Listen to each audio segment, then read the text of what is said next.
Hello viewers. अच्छा जनाब, आज एक बहुत ही आसान नुस्खा, बल्कि नुस्खा क्या है, उसको डेली रूटीन में आपने इसको शामिल करना है, लेकिन उसका रिजल्ट बेहतरीन है। और समझे कि जिन लोगों को जॉइंट्स प्रॉब्लम है या हड्डियों की कमजोरी है या हड्डियों की प्रॉब्लम है या जिनकी एज ज़्यादा हो गई है, उनके लिए तो है, बल्कि बच्चों के लिए बेहतरीन है। अगर माए जो बच्चों के लिए फिक्र में रहती है कि उनकी हड्डियाँ मजबूत हो और मजबूत स्ट्रक्चर बने, तो उनके लिए भी बेहतरीन है। तो ये नुस्खा भी काफ़ी आसान है और बहुत ही इजीली आप इसको कर सकते हैं। तो ये है कि और इसके 3-4 फ़वाइद है। पहले मैं आपको बता दूं कि नुस्खा आसान है, वो आपको बता दूंगा। एक तो ये है कि अच्छा, बैक पेन जिनको है, कमर के दर्द के लिए जिनको है, उनके लिए ये अमल एक तो आसान बहुत है और इसका नतीजा जो है बहुत बेहतरीन है।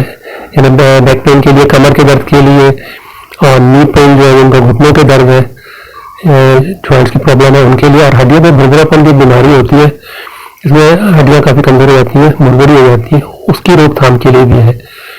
अच्छा, ये सब चीज़ें जिनको है उनके लिए बेहतरीन है, और बच्चों के लिए जिनको आगे हो सकता है।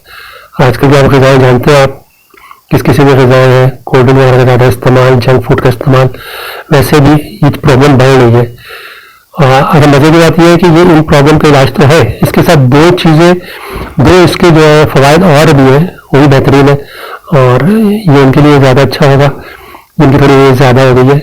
एक तो ये है कि कोलेस्ट्रॉल की जो मकदार है उसको भी डिक्रीज करता है, कम करता है ये इस नुस्खे में। और दूसरी ये है कि जिन लोगों को बाल सफ़ेद हो गए, अभी पूरी नहीं हुई है लेकिन बाल सफ़ेद होने शुरू हो गए, उनके लिए बेहतरीन है। यानी कि बैक पेन, नी प्रॉब्लम, हड्डियों का भुरभुरापन, कमजोरी के अलावा ये कोलेस्ट्रॉल की जो लेवल है उसको भी कम करता है, और जो वक्त से पहले बाल सफ़ेद हो गए उनको बाल की सफ़ेदी की रोकथाम भी करता है। और नुस्खा क्या है, आपने समझे एक आदत बना लेनी है, बहुत ही आसान है। आप काम ही करना है कि ऑलिव ऑयल वैसे भी हड्डियों के लिए बहुत ही बेहतरीन है। इसकी मालिश आपने अपनी हथेली में, पाम में, हथेली में आप ऑलिव ऑयल लें इसको, और डेली रात को सोने से पहले जो पाँव का जो तलवा है, यानी निचली साइड जो जमीन के नीचे जमीन पर टच होता है, पाँव का तलवे पे आपने उस ऑलिव ऑयल की मालिश करनी है हर रात सोने से पहले। और मालिश का तरीका तो वही है, आपने लगाना है उसको।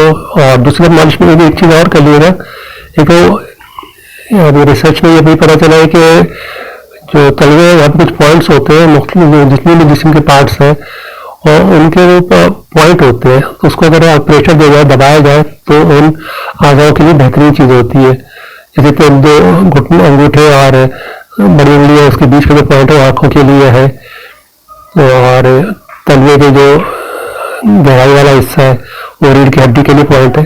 तो खैर उसके लिए एक अलग तफसील है, वो इंशाल्लाह किसी में शेयर कर दूंगा। आपने ये करना है कि एक तो आप मालिश तो कर ही रहे हैं, आप उसको ये करें कि उंगलियों के जरिए उसको तलवों पे मुख्तलिफ पॉइंट पे थोड़ा प्रेशर भी दे, और हाथ को आप मालिश करने बाद में उसको मूव भी करते रहे। दो फायदा होगा, एक तो आपका जो है मालिश के जो आपको जिस बीमारी के लिए बनाया था बताया था वो फायदा होगा, फिर दूसरे जो पॉइंट्स है वो उनको पे भी प्रेशर पड़ेगा और वो आज़ाद भी अच्छे तरीके से काम करेंगे। तो नुस्खा मेरे समझ में आ गया है आपको, बहुत ही आसान है। ऑलिव ऑयल लेकर पाँव के तलवे पे लगाना है हर रात को सोने से पहले, और ये हर उम्र के लोग कर सकते हैं, जिनको जो आप फायदा आपने देख लिया, जिसको जो बचना चाहते हैं वो करें। बच्चों के लिए बेहतरीन है, आप अपने बच्चों को डेली रूटीन बना दें, सोने से पहले बच्चों के पैरों पे, तलवों पे खुद से मालिश कर दें उनके लिए। और ये बीमारी बेहतरीन के साथ ये, और इसके साथ अपना डेट्स और दूध का इजाफा कर दें। सुबह के नाश्ते में खजूर और दूध का नाश्ता करें, आपको बेहद फ़ायदा होगा। और ये नुस्खों में ये है कि ये नुस्खे कोई ऐसे नहीं है, ये सारे आजमूदा नुस्खे हैं। और सबसे बड़ी बात की ये कदीम तिब की जो किताबें मिली है बाद लोगों को, काफ़ी रिसर्च किया उन्होंने, उन किताबों से है ये। इसलिए बेफिक्र होकर यूज़ करें, वैसे भी कोई साइड इफेक्ट आपको इसमें नजर है ही नहीं, मालिश वैसे भी बेहतरीन है। आप इसको इस्तेमाल करें और इसको रूटीन बना लें, खुद बच्चों के लिए रूटीन बना लें आप, औरतें भी करें। औरतों को भुरभुरेपन की, हड्डियों के भुरभुरेपन की काफ़ी बीमारी आम है औरतों में, इसी नुस्खे का इस्तेमाल करें। उम्मीद है इंशाल्लाह आपको फर्क लगेगा।